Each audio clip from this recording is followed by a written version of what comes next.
लिया जाता है तो मासूम के कपड़े वापस ले लिए जाते हैं और जन्नत से बाहर कर दिया जाता है।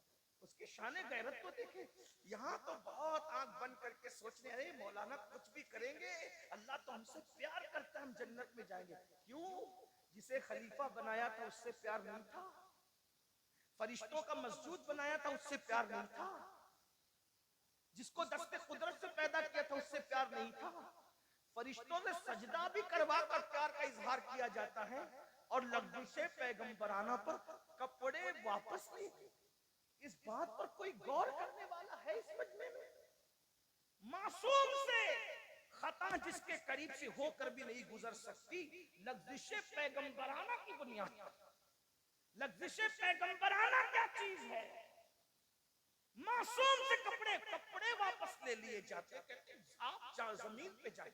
और फिर गैरत का हाल ये है कि वो मासूम जिसे फरिश्तों ने सजदा किया था, जिसके सर पर ताज खिलाफत रखकर अपने दस्ते कुदरत से जिसे जन्नत में बनाया था, 200 साल तक वो मासूम पुकारता है, दुआ करता है, उस पर कोई जवाब भी नहीं दिया जाता। गौर तो करें, हम पापी अपनी रातों का जायजा लें, हम मुजरिम अपने दिनों का जायजा लें। सोचो हमसे बड़ा झूठा कौन होगा दुनिया में? हम तो झूठ बोलने को गुनाह भी तसव्वुर नहीं करते, औरतों पे पाप की नजरें डालने को गुनाह भी तसव्वुर नहीं करते, हाँ हराम लुक्मा खाने को गुनाह भी तसव्वुर नहीं करते। कितने जराइम करके जन्नत के दूल्हा बन के बैठे कि मौलाना इतना मायूस मत करो हमें, अरे हम जन्नत में नहीं जाएंगे तो कौन जन्नत में? मैं कहता हूं मासूम को लफ्ज़े पैगंबराना पर कपड़े वापस लेके अगर जन्नत से बाहर निकाला जा रहा है, कोई नफरत नहीं है, कोई अदावत नहीं है, हमारी इबरत के लिए, ये सिर्फ हमारी कि हम सजदा भी करवाते हैं।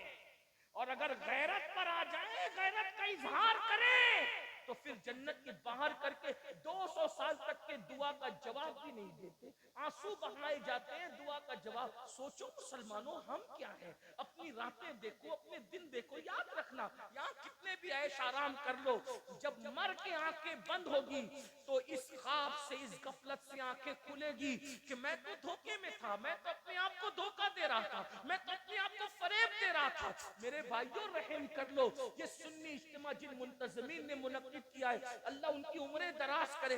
आप आए, अल्लाह तुम्हारी उम्रें दराज करे, इन उलमा मशाइख की उम्रें अल्लाह दराज करे। ये किसी टूटे हुए दिल की आवाज है, और ये वो आवाज है जो मुसलसल 14.5 सदियों से लग रही है।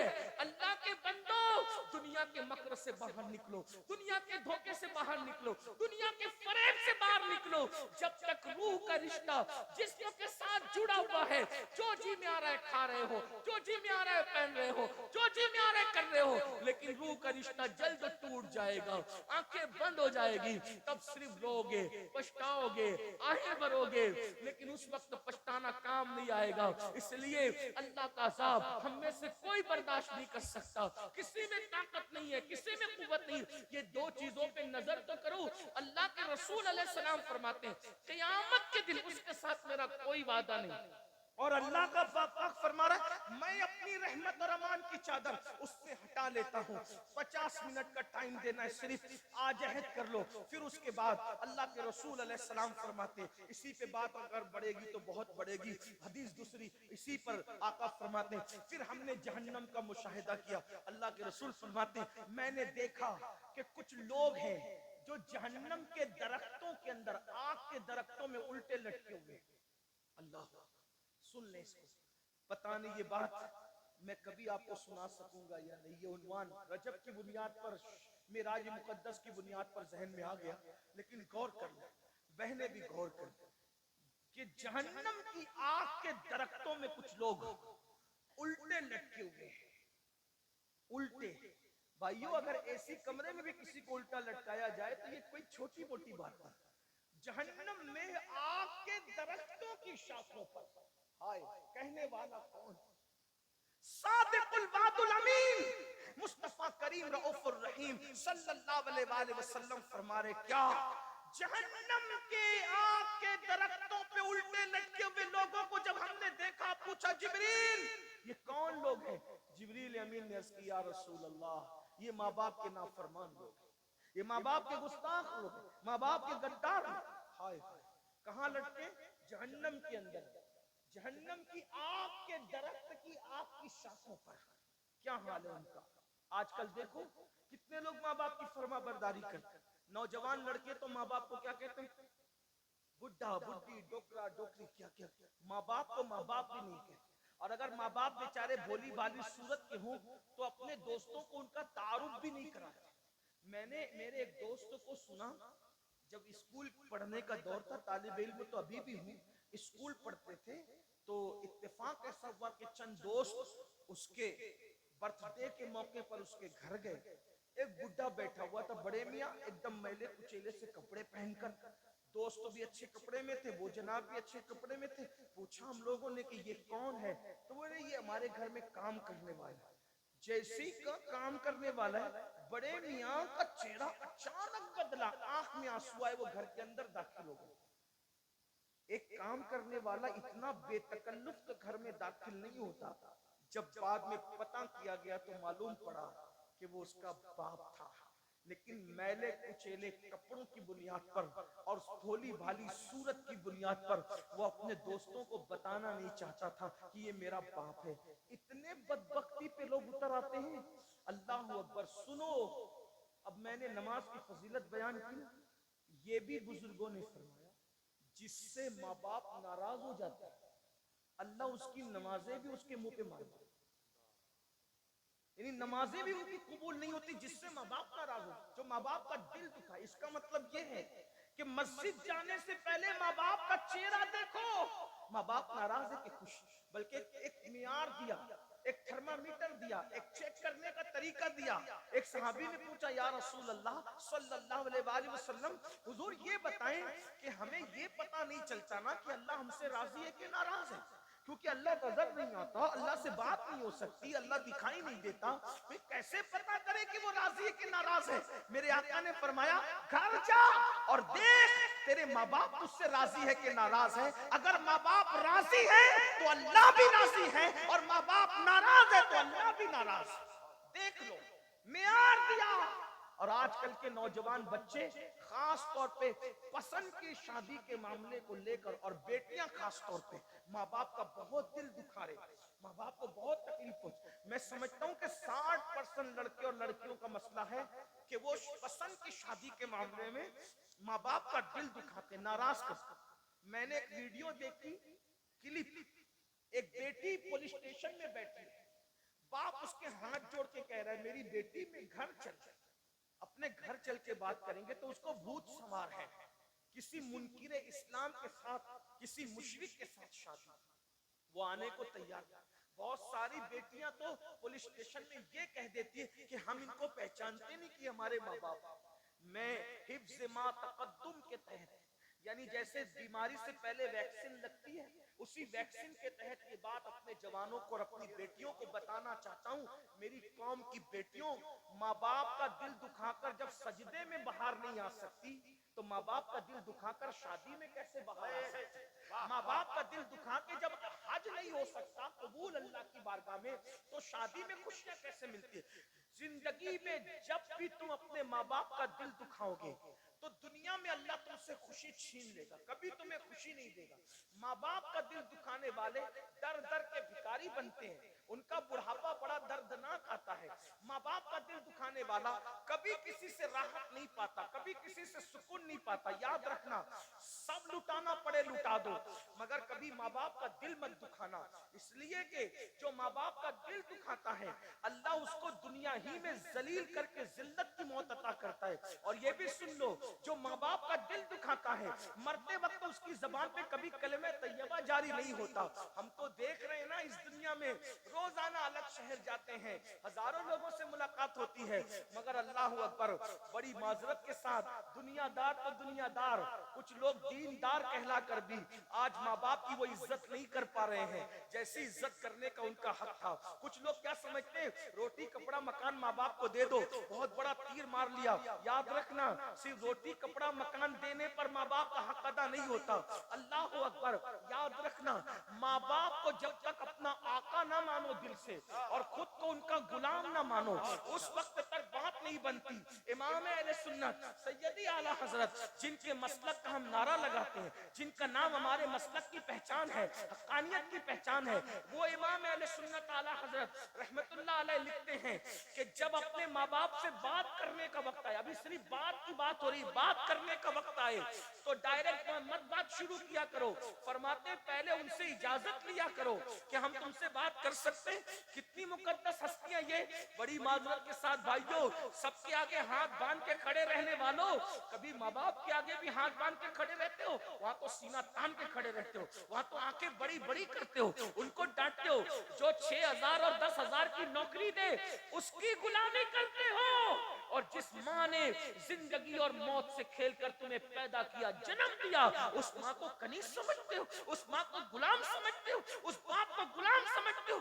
तैयार हो जाओ माँ बाप के गद्दारों, जलील होने के लिए तैयार हो जाओ, कलमे से मौत के वक्त महरूम होने के लिए तैयार हो जाओ, जहन्नम के दरख्तों पर उल्टे लटकने के लिए तैयार हो जाओ। कितनी बड़ी दाढ़ी कर लो, कितने ही कलमे पढ़ लो, कितनी नमाजें पढ़ लो, कितनी रोजे रख लो, मेरे नबी ने जो कह दिया सो कह दिया। तुम्हारे मुंह से जो निकली वो बात हो के रही। अल्लाह के रसूल फरमाते हैं, माँ बाप का दिल दुखाने वाला मरते वक्त उसकी जबान पे कलेमा नहीं आएगा, वो जलील होके मरेगा, वो रुस्वा होके मरेगा। एक बात और याद आ, ये भी हदीस पाक में आया, मफहूम है, जो माँ बाप का दिल दुखाएगा क़यामत के दिन वो सूअर की शक्ल लेकर उठेगा, खिंजीर की शक्ल लेकर उठेगा। अल्लाह अकबर। बल्कि फकीह अबुल्लाह समरकंदी अपनी किताब में लिखते हैं, आका फरमाते हैं, मुझे इतनी तकलीफ किसी के मामले में नहीं होती जितनी तकलीफ माँ बाप का दिल दुखाने के मामले में। आका फरमाते हैं, मैं अल्लाह की बारगाह में अर्जी करूंगा। तवज्जो कर, ये फकीह लिख रहे हैं समरकंदी, और ये फिक़ह हनफी के बहुत बड़े इमाम हैं। किताब का नाम भी सुन ले ताकि लोगों को ये ना लगे कि मैं कोई मुबालगा कर रहा हूँ। क़ुर्रतुल उयून नाम की किताब है, अब तो उर्दू में भी शाये हुई है, उसको देखना, इंटरनेट पे देखना। तवज्जो करें, तवज्जो कीजिए। आका फरमाते हैं, मैं अल्लाह की बारगाह में माँ बाप के गुस्ताख, नाफरमान और गद्दारों के लिए सिफारिश करूंगा, सजदा करूंगा अर्श के नीचे। अल्लाह फरमाएगा, महबूब आप उनके लिए तकलीफ मत कीजिए। अल्लाह के रसूल को अल्लाह कहेगा, महबूब आप उनके लिए सिफारिश ना करें, आप तकलीफ ना फरमाए। आका फरमाते हैं, फिर मैं सजदे से सर उठाऊंगा और मैं जन्नत में रहूंगा, तो मैं वो माँ बाप के गद्दार और नाफरमान भुला दिए जाएंगे, मुझसे भुला दिए जाएंगे। क्योंकि अल्लाह पाक फरमाता है कि हम आपको नहीं बुलाएंगे मगर जो चाहेंगे बुला देंगे, जिसमें हिकमत होगी बुला देंगे। हुजूर फरमाते हैं कि मेरे ज़हन से वो भुला दिए जाएंगे, फिर बहुत अरसे के बाद मुझे वो याद आएंगे, फिर मैं सजदा करके अल्लाह से कहूंगा, मौला वो माँ बाप के जो नाफरमान नाफरमानी करते तो उन्हें बख्श दे। अल्लाह फरमाएगा, महबूब तुम इस मामले में जहमत मत कर, तकलीफ मत कर, मैं मफहूम पेश कर। दूसरी बार भी हबीब को रोका जाएगा, महबूब तवज्जो करिए, गौर फरमाओ, मुसलमानों किस रास्ते जा रहे हो? मेरे जवानों, मुंबई में काम करने जाते हो, कलकत्ता में काम करने जाते हो, दिल्ली में काम करने जाते हो, सऊदी और दुबई और यमन कहाँ का काम करने जाते हो, इधर तुम्हारे माँ बाप इंतजार करते हैं कि मेरे बेटे का खैरियत का फोन तो आए। लोग खैरियत का फोन भी नहीं करते अपने माँ बाप। जिन लड़कियों से नाजायज ताल्लुकात कायम कर रखे, 3-3 घंटा उनको मनाते रहते हैं, और माँ बाप को कोई झूठे मुंह भी पूछने को तैयार नहीं। और अल्लाह के रसूल क्या फरमाते, मैं दूसरी बार सजदा करूंगा, मेरा अल्लाह फरमाएगा, हबीब आप जहमत ना फरमाए, रोक दिया जाए। हालांकि इसमें अरबी अल्फाज हुजूर अलैहि सलाम ने कुछ और फरमाए, मैं बहुत अदब के बाद दायरे में उसका सिर्फ मफहूम पेश कर रहा हूं। फिर आका फरमाते तीसरी बार में वो याद आएंगे, फिर मैं सजदा करूंगा, मैं अल्लाह की बारगाह में अर्ज करूंगा, मौला उनके माँ बाप मुझे बता दे, जो नाफरमान लोग हैं उनके माँ बाप मुझे बता दे तो मैं उनको मना लूं। आका को यानी अपने माँ बाप से ज्यादा हुजूर हमसे प्यार करता है। माँ बाप नाराज होकर बैठे जन्नत में और नाफरमान जहन्नम में, और आका 3 बार सिफारिश कर चुके हैं, और अल्लाह पाक अपने हबीब को रोक रहा है कि महबूब अभी आप इनकी सिफारिश न करें। हत्ता के तीसरी मर्तबा जब सिफारिश करके आका फरमाए, अर्ज करेंगे मौला इसकी इनके माँ बाप को बता दे, मैं इनसे मुलाकात करके उनको मना लूं। तो अल्लाह पाक माँ बाप से मिलाएगा और फिर आका फरमाते मैं उनके माँ बाप को लूंगा और साथ में ले करके कहूंगा देखो तो सही तुम्हारे बच्चों का हाल क्या है, उनको माफ करो। वो कहेंगे हुजूर उन्होंने हमें बहुत सताया, हम नहीं माफ करते। आका फरमाते अल्लाह इनको बता तो ये जहन्नम के अंदर इनको दिखा कि इनके बच्चों का क्या हाल। तो वो देखेंगे कि जहन्नम के दरख्तों में लटके हुए उनको बगैर आंख के, बगैर कान के, बगैर मुंह के फरिश्ते अजाब दे रहे हैं और उनकी चीखें निकल रही है, वो आहो बुका कर रहे हैं। तो वो माँ बाप भी रो पड़ेंगे। तो आका फरमाते मैं कहूंगा देखो तुम्हारी औलाद का क्या हाल है। तो तब वो माँ बाप कहेंगे या रसूल अल्लाह हम क्या करें। तो आका फरमाते हैं आका मैं कहूंगा इनको माफ कर दो। इधर माँ बाप माफ करेंगे, उधर मैं अर्ज करूंगा मौला माँ बाप ने माफ कर दिया, अब तो भी माफ कर दे। तो अल्लाह ताला तब उनको माफ फरमाएगा और उनको जहन्नम से निकाल करके जन्नत में दाखिल किया जाए। गौर फरमाए आका फरमाते जितनी अजियत मुझे माँ बाप के नाफरमानों से होती है या हुई है, उतनी अजियत हमारे कायद हमारे अमीर तशरीफ लाए हजरत का इस्तिगफार फरमाए, शुक्र के नियत से जिक्र इलाही बुलंद करे, नारे तकबीर, अल्लाहु